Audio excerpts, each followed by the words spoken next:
Hello everybody, this is Christine Chandler coming to you live from home once again. Oh, I forgot to get the thing. Alright, there's that. Alright, so anyway, things are same old, same old. I still have the orders to fill, and unfortunately, finances keep me held back too.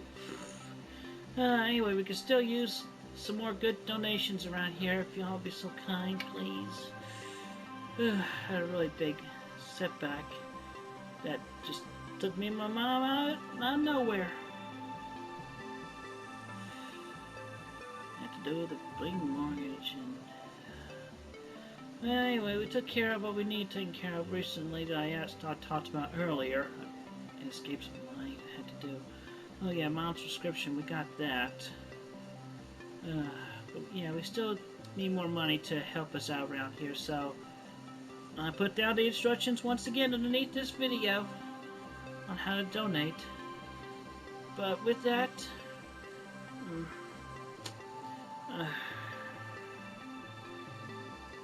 you want me getting on to Chapter 4 of Rainbows, Unicorns, and Bluebird Happiness. Okay.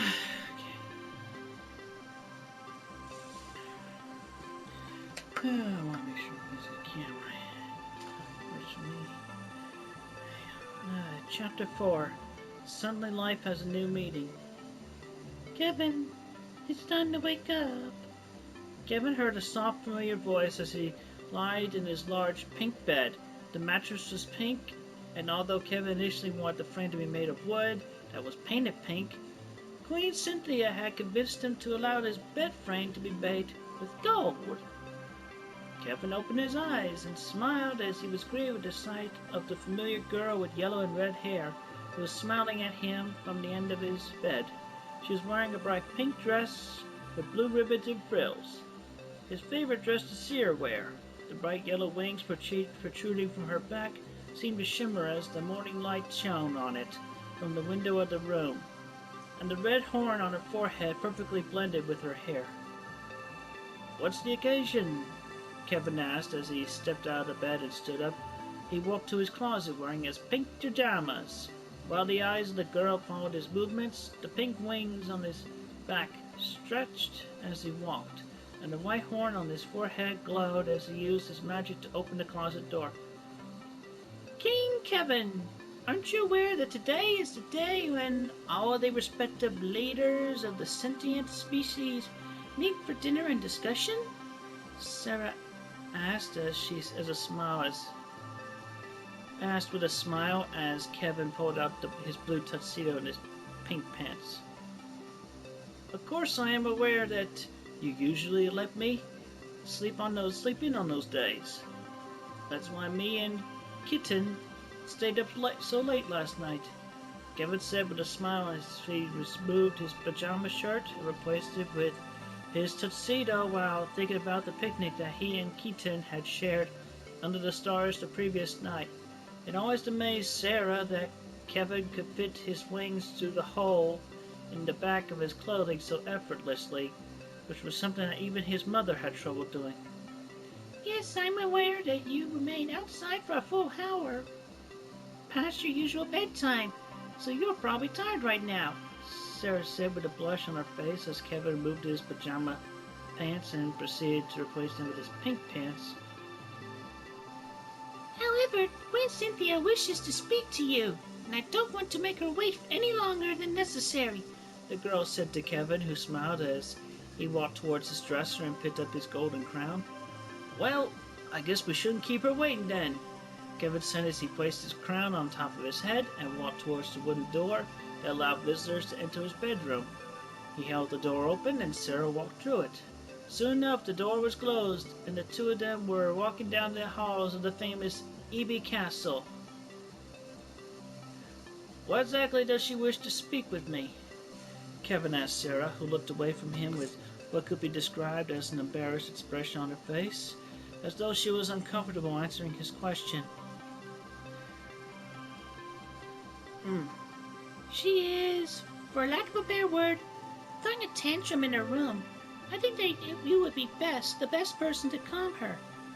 Kevin smirked as soon as Sarah was finished speaking, as the thought of the normally composed Queen Cynthia throwing a temper tantrum and requiring him to calm her down. Are you sure that Cynthia is the one throwing the tantrum? It could just be the knock-knock getting angry again for some stupid reason, Kevin said as he thought of the childish shape-shifting king who often threw temper tantrums. Although he, Keaton, Cynthia, and Sarah had all seen his true form, most of the people and creatures in the land had no idea what he looked like. Most people had only seen him in another form.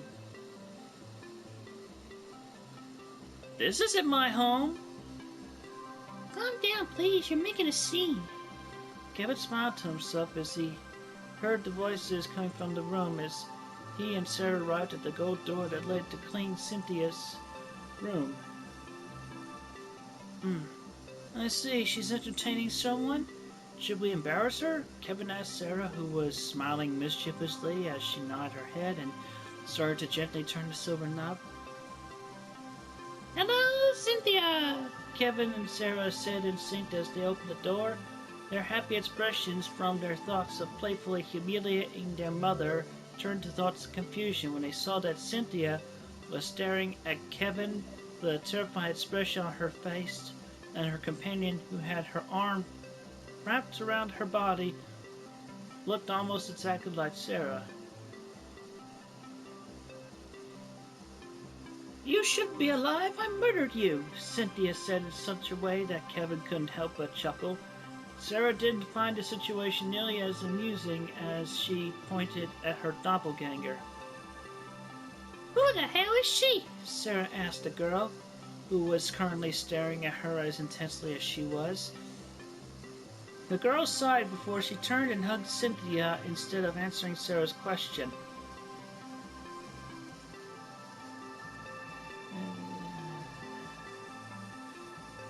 I think I cast the wrong spell. I don't think we reshaped our world. We just teleported to a different world. Typical Jack. Give me the wrong spell.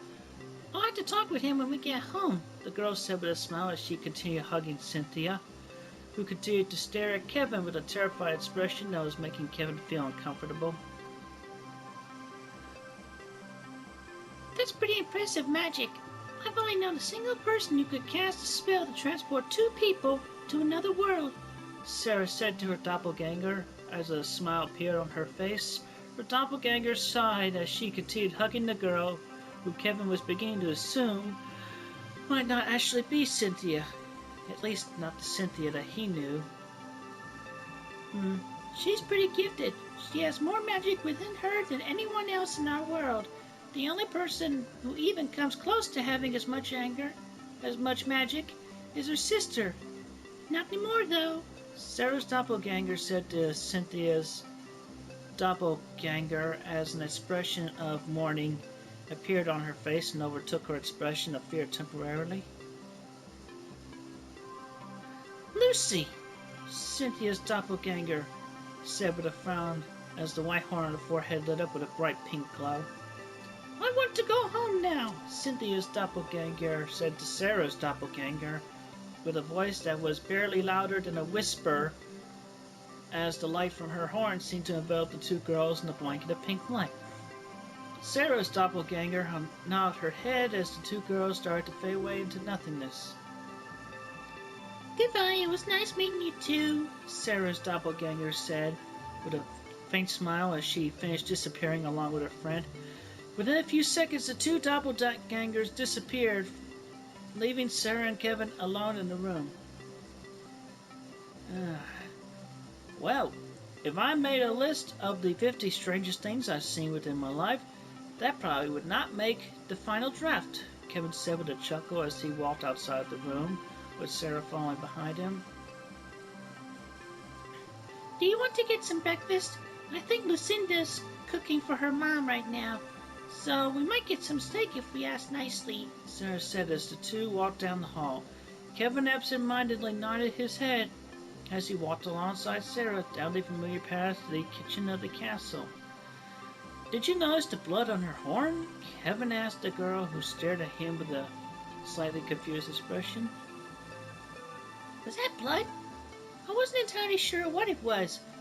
I thought it might have been magic residue or some kind of sauce, Sarah said to Kevin, who smiled as he shook his head.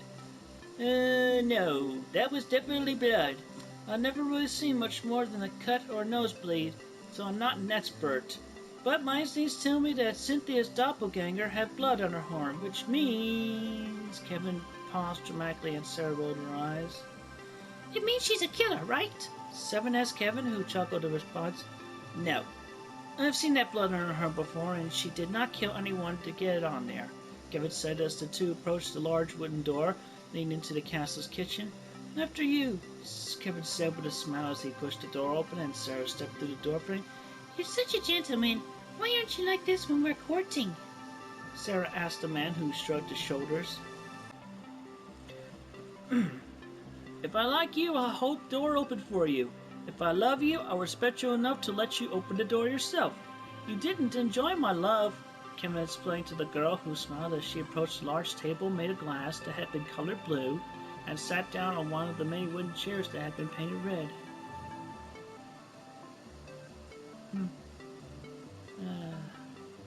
Hello, my good knock-knock friends. How are knock-knock you today on the knock-knock this fine morning, knock-knock?